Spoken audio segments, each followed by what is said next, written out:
Well, good morning. Yes, it's me, Kenny Polcari, your host of the party, and today is Tuesday, October 8th, 2024. And here are the things you need to know about. Well, look at the sky. It's getting a little bit kind of dark and cloudy ahead of the brewing storm in the Gulf, which is going to hit us kind of on the exterior of the cone.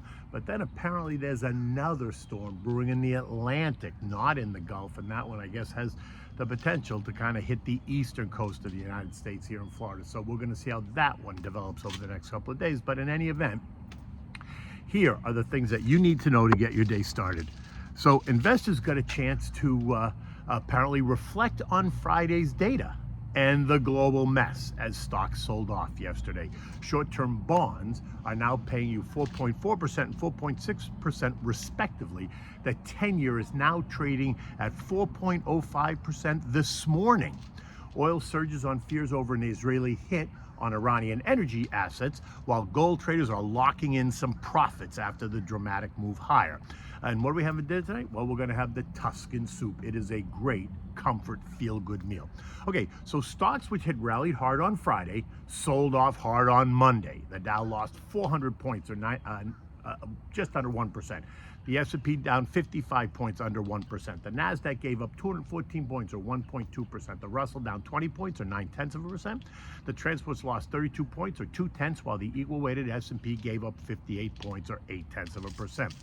All this after that much stronger than expected September jobs report. You know, the one that saw us create 254,000 jobs versus 150 that was expected. The sell-off yesterday can also be credited to the realization that if the report is correct, then the Fed will opt for or be forced into a smaller rate cut in November rather than another jumbo cut that many were hoping for and that the market was actually pricing in. You can also point to the Mideast conflict, right? Yesterday was the 1-year anniversary of that attack as just another reason for the markets to kind of be on edge, right? And then look at what happened to bonds. Right? And you quickly realize that the 3-month T-bill that's paying you 4.6% or the 6-month bill that's paying you 4.4%, they suddenly become an attractive option for those investors that are becoming just a bit more nervous over what's next, right? What's next for the Fed? What's next for the country? And who is going to be moving into the White House in January? The TLT, which is a 20-year bond ETF, lost 0.75%, while the TLH gave back 0.6. The 2-year yield ended the day up 7 basis points at 3.99%, while the 10-year closed at 5 basis points to close at 4.025%. Just another headwind for stocks as investors look for those higher rates. Remember, it was just 2 weeks ago when the 10-year bond was yielding 3.6%. So yesterday's close represents an 11.8% jump in the 10-year yield, up and through resistance, short-term resistance at 3.83%, and it's about to kiss and test intermediate-term resistance at 4.07. Right now, it's trading at 4.05%.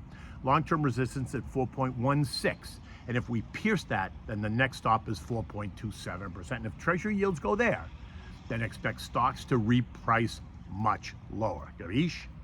The market is also concerned about how much devastation Hurricane Milton is going to inflict on the state of Florida, as the winds are now topping 180 miles per hour, putting it squarely in the Category 5 bucket.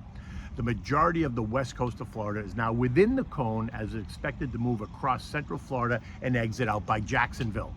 Governor DeSantis has already called a state of emergency, urging everybody to get out of the way, and they are getting out of the way. Just watch the news, you just see lines of people just trying to get out. And this is only 10 days after the Hurricane Helene devastated parts of Florida and then Asheville, North Carolina. And that just might be the message that the market is giving us as well, right? October's a volatile month, 35% more volatile than any other month. So if you're not committed and you get anxious, then maybe you should move out of the way. And if you are committed, then patience will be your saving grace, because my sense is that lower prices are coming, which doesn't mean you don't take advantage of the weaker days to add to segments of your portfolio when in fact they happen. So yesterday was actually a good day to buy some things. Of the 11 S&P sectors, only energy closed up yesterday. It was up 0.3%, while the other 10 sectors declined. Utilities got clobbered, down 2.3%, which makes some sense because investors, traders, and algos have taken that group higher on the idea that rates were coming down substantially before year end, and now that's in question. And apparently, like I said, that's just no longer the case. But don't be dismayed. The sector is still up 25.5% year to date. Behind that, we saw more weakness in consumer discretionary, down 1.6%, communications down 1.3%, financials down 1.2%, consumer staples next, they were down 1%, real estate down 0.75%, tech down 0.7, healthcare down 0.5%, while basic materials were down 3%, and industrials were down 0.25%. The VIX, which is the fear index, which we know all about, shot higher by 17.8% yesterday. And that makes sense. It ended the day at 2264. 30 cents above the closing high on September 6th. The VIX ETF gained 8.7%. And if you bought some as protection, like we talked about last week, it would have helped you blunt any declines in your long portfolio. In fact, all the contra trades would have helped you blunt any losses. The dog was up 0.9, the SH was up 0.9, and the PSQ was ahead by 1.2%. Oil continues to march on, up 3.9% yesterday to end the day at 77.29. Now it's up 18% in just 7 days. The catalyst yesterday was the idea that Israel is going to hit Iran's energy infrastructure, which would threaten to drag other Middle Eastern nations into this wider war, and that would threaten Persian Gulf supplies. Recall yesterday, I told you that the options market is pricing in $100 oil in November, which represents a 30% increase from here. And that would certainly make the Saudis very happy. I'm just saying. Certainly wouldn't make us happy. It would make them very happy. Gold lost $6 on Monday, ending the day at $26.61, as the idea of smaller rate cuts caused some of the trader types to ring the cash register, right? Locking in some of those substantial gains that we've seen in gold over the last couple of months. Gold is up nearly 14% since July 1st, all on the idea of these swiftly moving lower interest rates. And while we got one jumbo rate cut, the sense is now that we can expect a 25 basis point cut if we even get a cut at the November meeting. There, yeah, I said it. Get ready, because if the data continues to suggest that inflation is trending lower, which it is, and the job market is not collapsing, as some would have you believe, then there's no reason necessarily to cut rates any further. And by the way, if rising oil becomes inflationary, or the longshoreman contract becomes inflationary, rates are not going lower. U.S. futures are once again mixed. It was 4 o'clock in the morning when I wrote this. Futures were kind of mixed. Now, currently at about 8:30, they are higher on the day, slightly higher, not much higher. They're slightly higher. Now, I recognize, like I said, that could change, and it most likely will. But it is what it is. So let's just watch as we see what happens. They have flipped just to the buy side a little bit, but I'm still a little bit hesitant to say that, it was over. Look, I already told you that the no rate cut idea has to be back on the table, while the 50 basis point rate cut idea has to come off the table if the economic data continues to show a resilient labor market and a slowing pace of inflation, because those are the two Fed mandates, right? That's it, inflation and the labor market. Now, do not discount rising geopolitical tension as a reason that could reignite that risk-off mentality in the markets that would see growth names come under pressure while value names should outperform. You see, the risk-off traders usually causes investors to move money into defensive stocks in industries that produce goods and services that are essential no matter what the economy is doing. Right, so think utility sector, that's already up 25%. Consumer staples, that's up 12%. Financials are up 20%. Energy is up 11.5%. And healthcare is up 10.7%. Those are all value sectors. But a risk-off trade could also mean that everything goes on sale. And if that happens, you just need to make your list and watch for the sectors and the stocks that get unduly punished for no other reason than people are panicking. Remember, in a time of panic, people or institutions, they sell what they can versus what they should. And trust me, there is a difference. Now, there's no economic data today that's going to change the narrative or the tone of the market. Tomorrow we're going to get mortgage apps, right? Which I think is a non-event. And the September FOMC minutes, right? And so you got to ask, are they going to tell us something we don't know?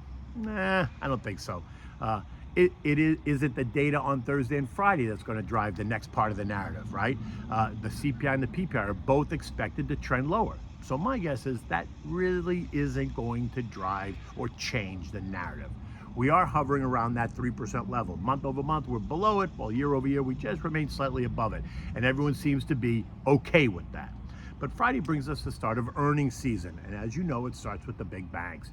And the expectations are generally positive for the sector. While net interest income and loan growth may be lower, recall Jamie Dimon's comments 2 weeks ago, investment banking, M&A, credit quality, and equity underwriting and trading are expected to be slightly higher.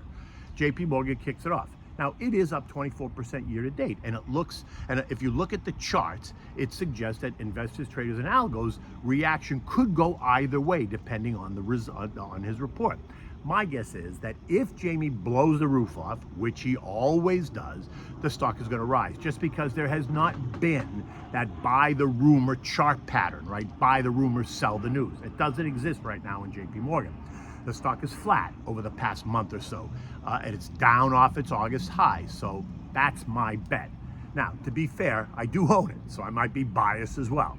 You got to make your own decisions, and let's just be clear. If they disappoint, then all bets are off, right? Then I think the stock goes low. But I don't think Jamie Dimon is disappointing.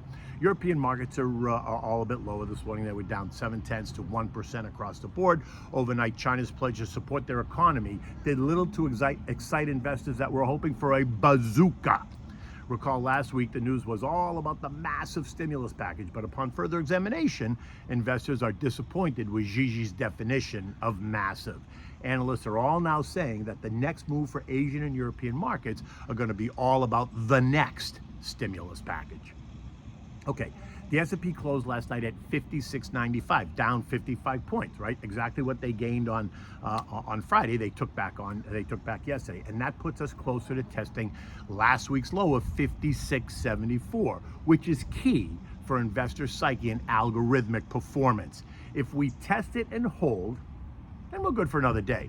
But if we test it and fail, then that's going to trigger a wave of selling that could test trendline support at 55.58, which is really a 2% move lower at that point for the S&P. In the end, remember, successful investing is a marathon. It's not a sprint. Remain focused on your plan.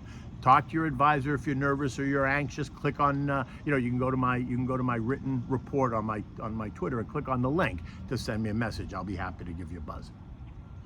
In any event, what do we have for dinner today? Well, we're going to have the Tuscan soup again because it's comfort food.